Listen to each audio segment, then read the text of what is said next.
오늘 우리가 함께 은혜 받으실 말씀은 요한계시록 3장 14절에서 22절의 말씀입니다.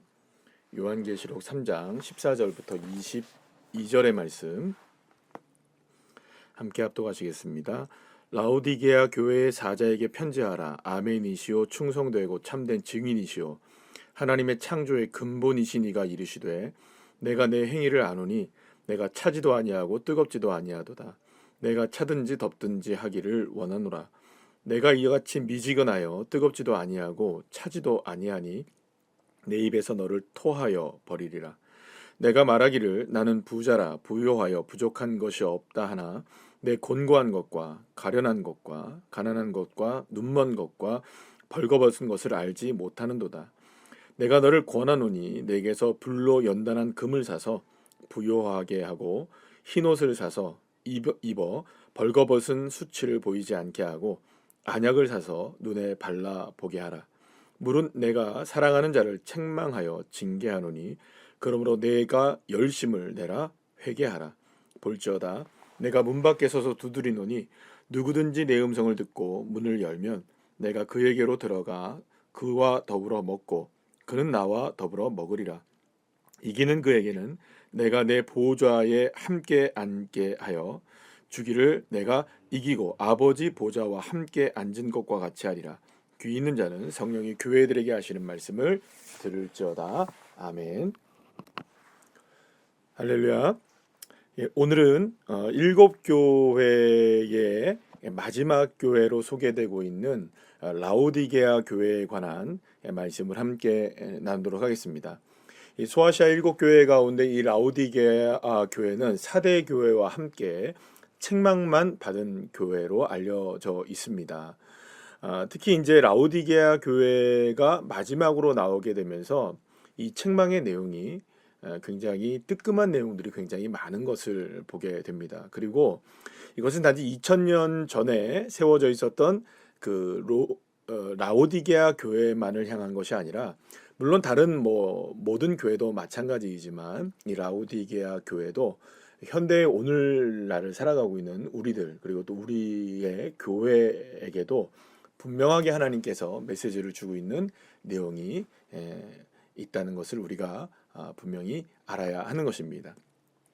라오디게아 교회는 이게 굉장히 부요한 교회 가운데 하나였습니다. 그래서 사실은 이 라오디게아 교회는 부족한 것이 별로 없었던 것 같아요. 오늘 본문에서도 분명히 이렇게 말씀하시죠. 17절 말씀에서 뭐라고 말씀하십니까? 내가 말하기를 나는 부자라 부요하여 부족한 것이 없다 이렇게 얘기합니다. 그러니까 라오디게아 교회 성도들은 정말로 부요했고 또 부자였고 부족한 것이 별로 없었습니다.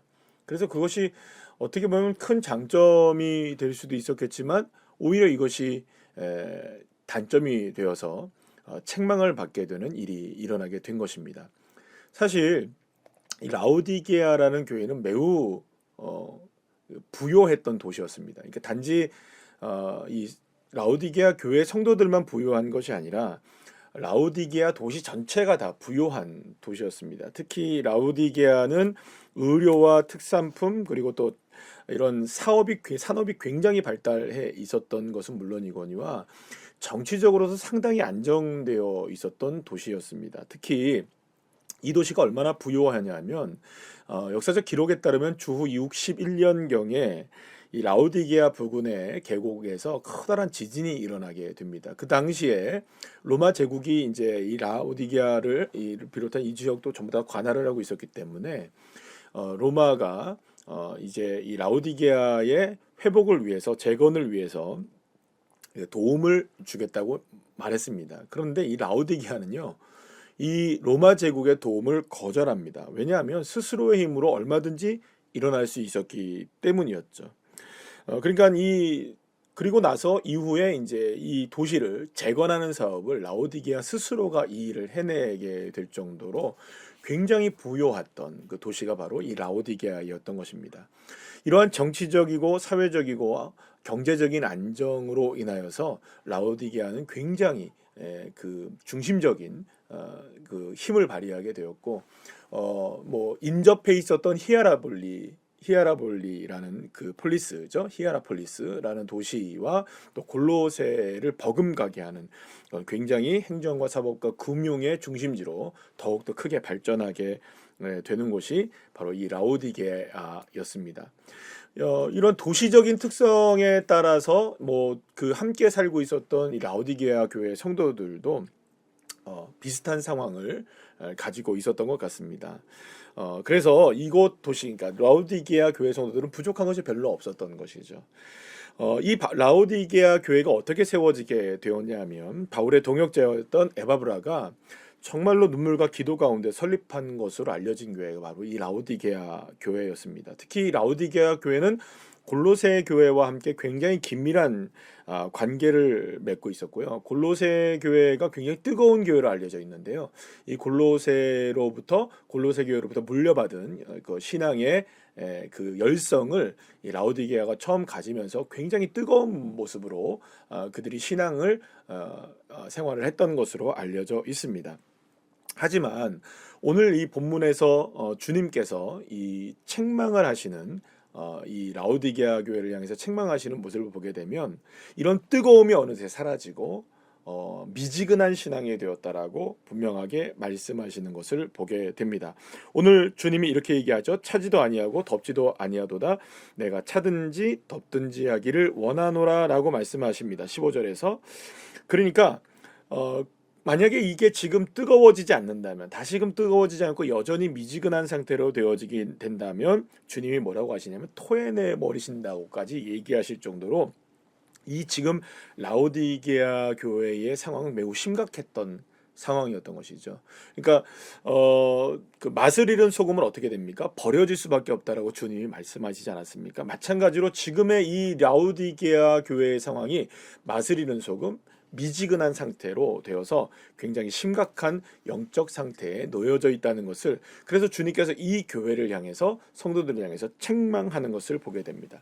자, 그렇다면 미지근하다는 것은 어떤 의미가 있을까요? 미지근하다는 것은 주변과 이게 구분이 되어지지 않는다는 거죠. 어떤 구분이 안 될까요? 이게 찬 곳에서도 어느 정도 차다고 얘기할 수도 있을 것이고, 뜨거운 곳에서도 이건 뭐 미지근하니까 거기도 어울릴 수가 있는 거죠. 그러니까 미지근하다는 이 말은 세상과 구별이 전혀 되지 않는 그런 모습이라는 것이죠. 그러니까 이 라오디게아라는 도시가 갖고 있었던 부요함과 여러 가지 이런 모습들 속에서 라오디게아 교회가 그 세상 속에서 예수 그리스도를 드러내지 못하고 교회로서의 정체성을 드러내지 못하고 하나님의 자녀의 모습들을 드러내지 못하는 삶을 살고 있었다는 거예요. 그렇기 때문에 성도로서의 거룩한 표지들이 드러나지 않고 있는 모습. 이게 교회는 분명히 교회인데 이게 어떤 뭐 사교 집단인지 아니면 일반적인 공동체인지 이게 잘 구분이 되지 않는 그런 모습들 속에 라오디게아 교회가 자리 잡고 있었던 것입니다. 자, 그렇다면 이렇게 라오디게아 교회가 미지근하게 되었던 이유는 무엇일까요? 그것은 다른 것보다도 물질적인 부요함 때문이라고 주님이 말씀을 하십니다. 17절 말씀에서 말씀하시죠. 그들은 스스로가 뭐라고 합니까? 나는 부자라 부요하여 부족한 것이 없다라고 말을 한다는 것이죠. 이 말씀은 어떻게 보면 이 구약 성경의 호세아서에 나오는 말씀을 그대로 인용한 것이라고 볼 수가 있는데요. 호세아 12장 8절 말씀에 보면 에브라임이 말하기를 나는 실로 부자라 내가 재물을 얻었는데 내가 수고한 모든 것 중에서 죄라 할 만한 불의를 내게서 찾아낼 자 없으리라 라고 말합니다. 호세아 선지자는 이스라엘의 부요함의 상징이 오히려 우상 숭배의 온상이 되었다는 사실을 적나라하게 지적하고 있는 것을 보게 되는 것입니다.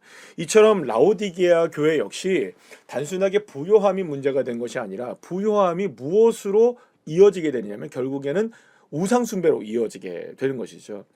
교회는 주님을 믿고 성도들은 주 예수님을 따른다고 하지만 그들이 믿고 있었던 건 다른 데 있었습니다. 돈을 믿고 옷을 믿고 건강을 믿고 더 그런 것들을 신뢰하게 되었던 것이죠. 그러니까 이런 문제가 결국에는 이전에 이스라엘에게서 드러났던 영적인 심각한 타락의 모습들로 인하여서 라오디게아 교회와 성도들을 병들게 하고 있었다는 것입니다. 그러니까 라오디게아 교회와 성도들은 자랑을 합니다. 뭘 자랑합니까? 우리는 좀 부자야. 우리는 뭐 재정이 풍부해. 우리는 뭐 성도님들이 다 좋은 직업을 가지고 있어. 우리는 뭐 문제가 없어. 우리는 뭐 정말 시설이 좋아. 이런 것들을 자랑한다는 것이죠. 프로그램이 좋아. 뭐 어떤 것이 좋아. 실제로 교회가 가장 자랑해야 되고 성도들이 가장 자랑해야 될 건 무엇일까요? 그렇습니다. 다른 것이 아니라 예수 그리스도이시죠.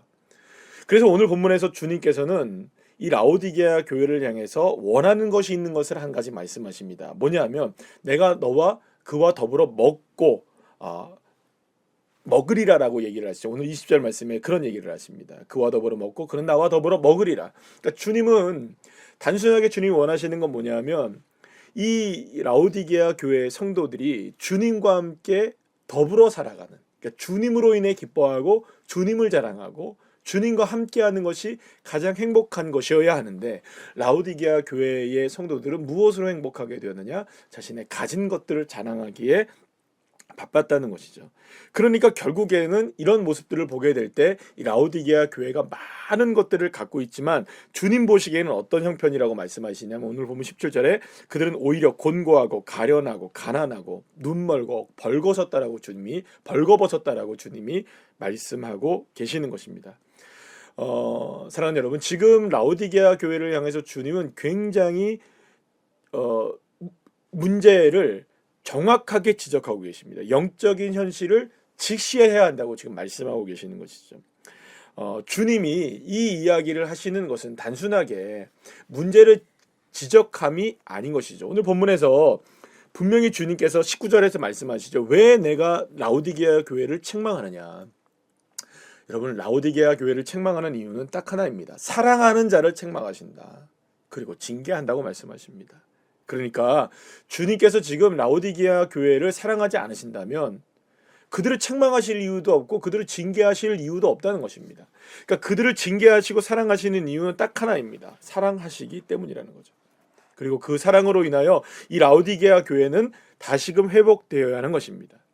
그렇다면 어떻게 라오디게아 교회가 회복될 수 있느냐? 주님은 그 처방전을 세 가지로 18절 말씀에서 말씀하십니다. 첫 번째는 뭐냐? 불로 연단한 금을 사서 부요하게 하라는 것입니다. 다시 말하면 고난이라는 연단을 통해서 이 라오디게아 교회와 성도들이 정결한 믿음을 갖게 되어야 한다는 것이죠. 그렇다면 어쩌면 이 라오디게아 교회가 앞으로 당하게 될 상황과 형편은 무엇이었을까요?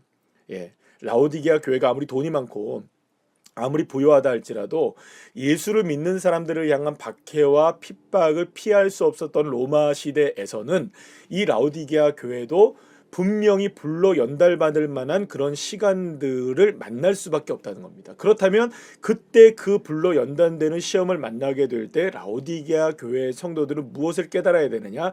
이것을 통하여서 진정한 부요함이 무엇에 있느냐? 우리가 예수 그리스도를 붙잡는 것이야말로 진정한 부요함이라는 것을 알게 된다는 것이죠. 그러니 하루속히 우리의 진정한 부요함은 누구로부터 나온다? 예수님으로부터 나온다는 것을 분명하게 알아야 된다는 것입니다. 두 번째는 흰옷을 사서 입어라는 것이죠. 그리고 벌거벗은 수치를 보이지 않게 하라고 말씀하십니다. 벌거벗은 수치를 보인다는 것은 우상숭배를 하고 있다는 것이죠. 그러니까 우상숭배를 버리기 위해서는 누구를 힘입어야 되느냐? 흰옷을 입어야 된다는 거죠. 무엇을? 예수 그리스도의 옷을 입어야 된다는 거죠. 순결한 옷을 입고 예수님으로 인하여 옷을 입는 이 라오디게아 교회가 되어질 때 우상숭배를 이겨낼 수 있다는 것입니다. 세 번째는 안약을 사서 눈에 발라 넣으라는 겁니다. 이거는 영적인 분별력을 회복하라는 것이죠. 라오디게아 교인들은 물질적인 부를 추구하고 경제적인 이익만을 추구하다가 주님을 놓쳐버린 것입니다. 그러니 다시 안약을 넣어서 영적인 시야를 다시 밝히고 하나님과의 교제를 회복하고 성령으로 충만한 그리스도인들이 되라라고 오늘 주님은 말씀하고 계십니다. 그리고 말씀드린 것처럼 주님이 사랑하시기 때문에 이 징계를 한다는 것이죠. 무엇을 위해서 주님이 하십니까? 교회를 회복시키기 위해서 징계하신다는 겁니다. 책망하신다는 겁니다.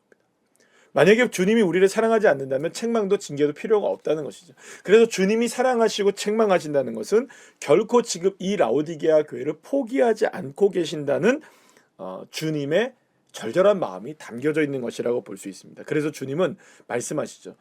볼지어다 내가 문 밖에 서 있다. 지금 기회가 왔다는 것이죠. 지금이야말로 이 미지근해졌던 신앙, 구분되어졌지 않았던 신앙에서 분명하게 구별된 신앙으로 바뀌어질 기회가 됐다는 것이죠. 그리고 주님 앞에 문을 열라는 것입니다. 그리고 주님의 초청을 받아들이시라는 거죠. 그리고 주님과 인격적인 교제, 먹고 마시는 교제를 나누자는 겁니다. 그렇게 되면 하나님께서 끝까지 싸워서 이기게 하는 교회로 성도들로 세워지게 하신다. 그래서 마지막에 주님 말씀하시죠.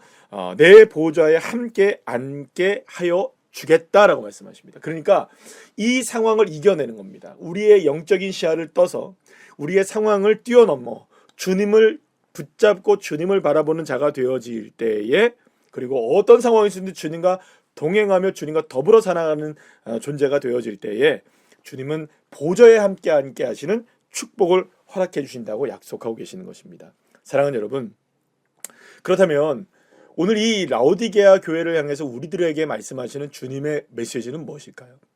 그렇다면 사랑하는 여러분, 지금 내 신앙의 온도는 어느 정도인지를 한번 되돌아봐야 하지 않을까요? 여러분 뜨거우십니까? 차가우십니까? 아니면 미지근하십니까? 물질적인 풍요와 경제적인 풍요, 우리가 그것을 바라보고 삶의 형통함을 바라보다가 오히려 주님을 놓쳐버리는 것은 아닐까요? 우리가 주님을 놓쳐버린다면 모든 것을 잃은 것임에도 불구하고 내가 지금 상황은 여전히 그리 나쁘지 않으니까 지금 그런 모든 모습들을 잊어버리고 살아가고 있는 것이죠.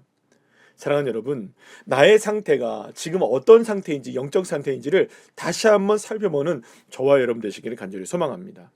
나의 상태를 세상의 관점에서 보는 것이 아니라 주님의 말씀의 기준으로 나를 조명해보고 이제는 정말로 다시금 뜨거워져야 할 때인 것이죠.